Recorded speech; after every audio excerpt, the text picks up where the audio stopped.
Olá! Hoje é o dia que eu estou gravando, é quinta-feira, 5 de agosto de 2021. E eu venho aqui primeiro agradecer a você que permaneceu fiel aqui a esse canal, me acompanhando, me dando força. E eu estou de volta para a nossa conversa de todo dia. Esse canal aqui é a favor da democracia, da civilização.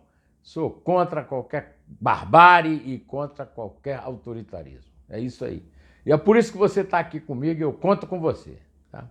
Bom, por falar em barbárie, nós temos aqui um grande representante da barbárie no mundo hoje, o senhor Jair Bolsonaro. O senhor Jair Bolsonaro andou aí anunciando um autogolpe, né, uma ruptura institucional, e logo recebeu uma paulada na muleira do Tribunal Superior Eleitoral, que por unanimidade, não foi só um voto do presidente Luiz Roberto Barroso, encaminhou ao Supremo Tribunal Federal uma sugestão para que ele fosse incluído no inquérito das fake news, né, que apesar da Procuradoria-Geral da República, do senhor Augusto Aras, vassalo do Bolsonaro, o Alexandre de Moraes, que é o relator, achou um jeito de continuar com ele funcionando em torno das fake news. E para reagir ao fato de que, imediatamente, Alexandre de Moraes, o relator, aceitou a incumbência, aceitou a sugestão, o Bolsonaro, que estava atacando o Barroso, mas escreveu para o Tribunal Superior Eleitoral para dizer que não é contra o Tribunal Superior Eleitoral, que não é contra a cúpula do Poder Judiciário, que não é contra o Supremo Tribunal Federal, mas contra o Barroso. Aí teve que voltar a esculhambar o Alexandre de Moraes. Olha, eu só quero lembrar para você o seguinte, eu não sei se isso vai dar em nada, porque mais uma vez vai cair na mão do Procurador-Geral. Há uma grande discussão em torno da constitucionalidade desse chamado inquérito do fim do mundo. Hoje, por exemplo, a Thaís Oyama escreveu no UOL, na sua coluna, a Thaís Oyama escreveu um artigo dizendo que os bolsonaristas estão animados com a possibilidade de conseguir cumprir uma, digamos, reação, uma resistência a essa decisão do Alexandre em torno da discussão da constitucionalidade. Aí eu quero voltar ao meu lenga-lenga de sempre, que é o seguinte: e por que a Polícia Federal não continua a investigar a interferência da política do Jair Bolsonaro na própria Polícia Federal? Esse inquérito é de 2020, não há nenhuma dúvida a respeito dele, porque partiu de uma denúncia do Sérgio Moro, quando saiu do Ministério, então, da Justiça e da Segurança Pública, e que disse que o Bolsonaro, que ele estava saindo, que o Bolsonaro queria interferir na Polícia Federal. Aí o Aras achou um jeito de abrir uma investigação sobre o Bolsonaro, porque ele abriu também sobre o Sérgio Moro. Não tem sentido nenhum. Ele denunciou o Sérgio Moro por denunciação caluniosa, o que qualquer semi-alfabetizado em direito sabe que só é permitido esse tipo de coisa quando fica provado que a denúncia que a pessoa fez não é verdadeira. O que não é o caso. A denúncia tem sido provada todo dia. A interferência na Polícia Federal é provada todo dia. E nesta quarta-feira, 4 de agosto, foi comprovada mais uma vez que a Polícia Federal abriu uma investigação sobre um vazamento de vídeo, de informação, na Comissão Parlamentar de Inquérito sobre Covid no Senado. E segundo o vice-presidente dessa CPI, na sessão da quarta-feira, o Bolsonaro já saiu pelas redes sociais fazendo a maior propaganda da investigação, que está sob sigilo de justiça. Ou seja, o Bolsonaro já está cumprindo o que ele falou, porque o que ele mesmo falou na quarta-feira, assim que soube da decisão do Alexandre de Moraes, é que ele já não aguenta mais ficar nas 4 linhas da Constituição. Comparando a Constituição, um jogo de futebol, para você ver como ele respeita a Constituição, ele diz, eu vou sair dessas 4 linhas. Aí eu tenho uma dúvida que eu vou perguntar ao meu jurista favorito, um deles, né, o Miguel Reale Júnior, que foi ministro da Justiça no Brasil, se isso aí já não seria algo que um descumprimento, uma violação constitucional. O presidente da República diz assim, não, eu vou sair da Constituição, eu não vou obedecer à Constituição.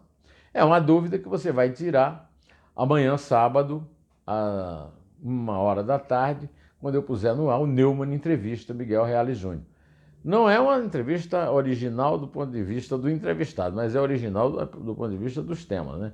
Porque eu já fiz uma entrevista com o Miguel Reale Júnior para o blog do Neumann no Estadão e depois, e também há 6 meses, né, uma entrevista para esse canal aqui com reprodução no blog do Neumann no Estadão.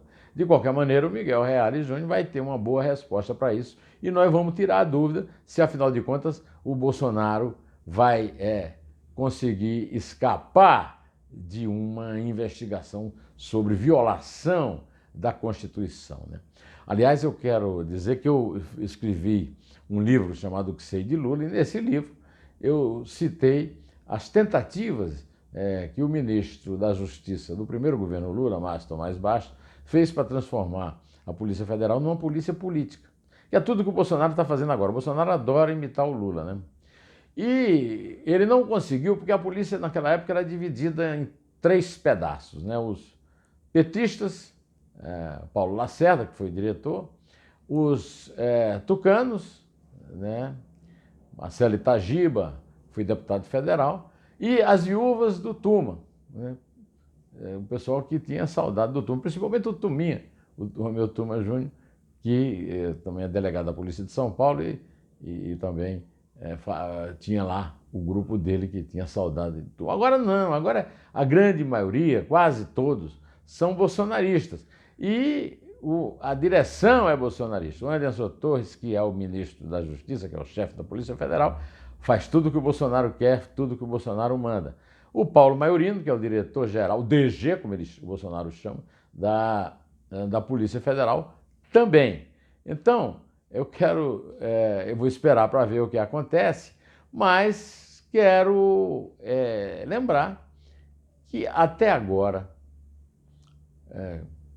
no mínimo, quase 2 anos, né, depois da abertura do inquérito, está no impasse. O Supremo Tribunal Federal não consegue resolver se o Bolsonaro vai depor por escrito ou presencial. Mas dá para acreditar num negócio desse? Você já viu quantas vezes o Bolsonaro já interferiu na Polícia Federal, transferindo o delegado do Amazonas porque investigava o amigão dele, o Ricardo Salles, que, aliás, ele foi obrigado a admitir porque se meteu, o ministro do Meio Ambiente, imagino, do Mau Ambiente, se meteu numa venda de madeira ilegal da Amazônia para os Estados Unidos, descoberto pelos americanos. Então é isso aí, Alexandre, resolve com teus amigos aí, teus parceiros aí do plenário e decide. Fala, deixa o Bolsonaro fazer por escrito, não faz. Não adianta, ele vai mentir mesmo.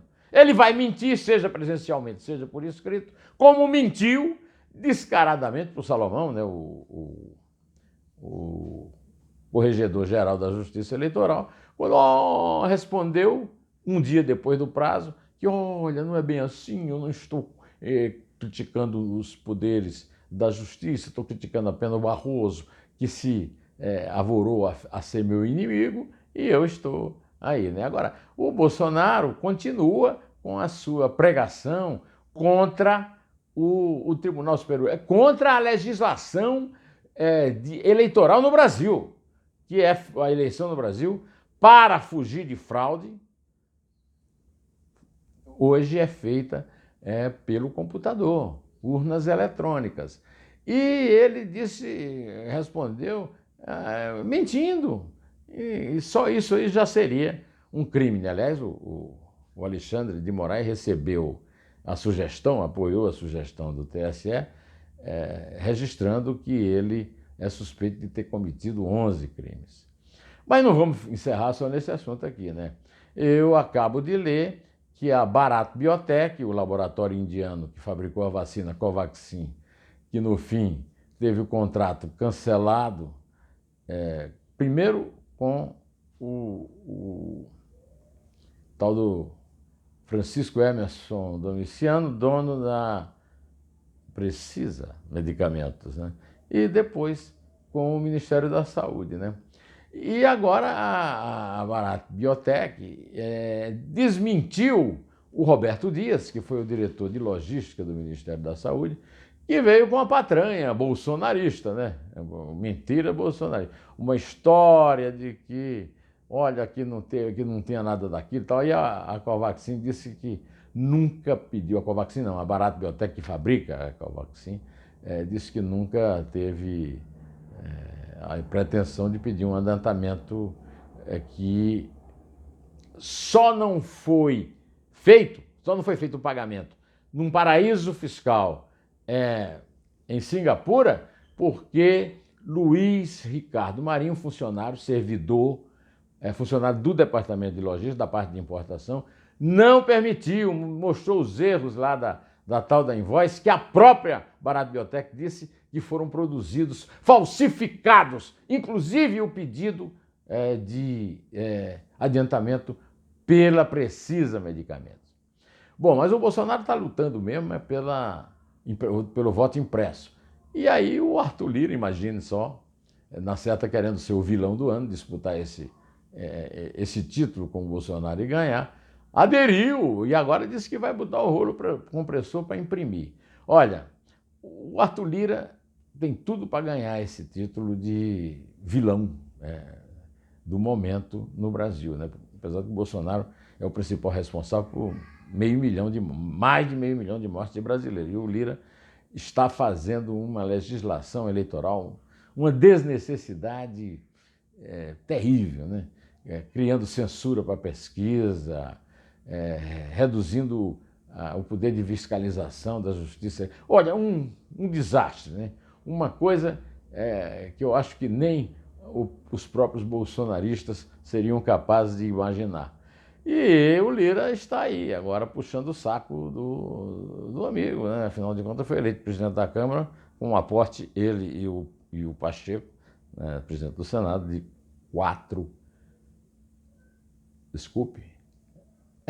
bilhões de reais em emendas parlamentares. Bom, aí eu também queria dar um noticiáriozinho esportivo, né?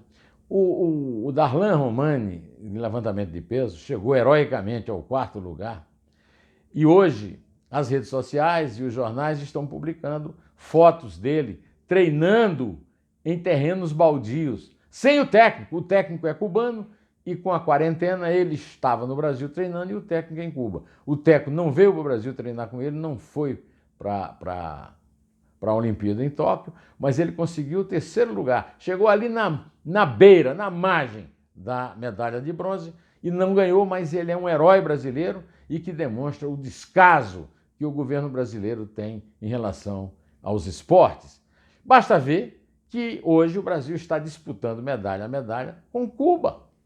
O Brasil está superando o próprio número de medalhas conquistado no Rio de Janeiro, mas está ali com Cuba, ganha um dia, passa outro dia para trás. Cuba! Você vai dizer, mas Cuba sempre foi um gigante olímpico, não é mais. Pois é, mas Cuba, né? Cuba, os comunistas de Cuba, né? Pelo menos o governo de Bolsonaro devia ter incentivado o esporte para vencer, pelo menos Cuba. E uma notícia cultural é que a Carolina de Jesus, grande revelação da literatura brasileira, uma negra favelada, morava na favela do Canindé, foi descoberta pelo grande repórter Audálio Dantas, que trabalhava no Cruzeiro, teve o seu livro Quarto de Despejo como um grande best-seller pela editora Francisco Alves, e agora mudou para uma editora grande, né, para a editora Francisco Alves também era uma editora grande, mas agora está na Companhia das Letras, que vai publicar a sua obra completa, inclusive inéditos. Eu venho comemorar, como também comemorou a Conceição Evaristo, escritora negra, muito reconhecida, numa entrevista que deu ao Estadão a respeito dessa boa notícia.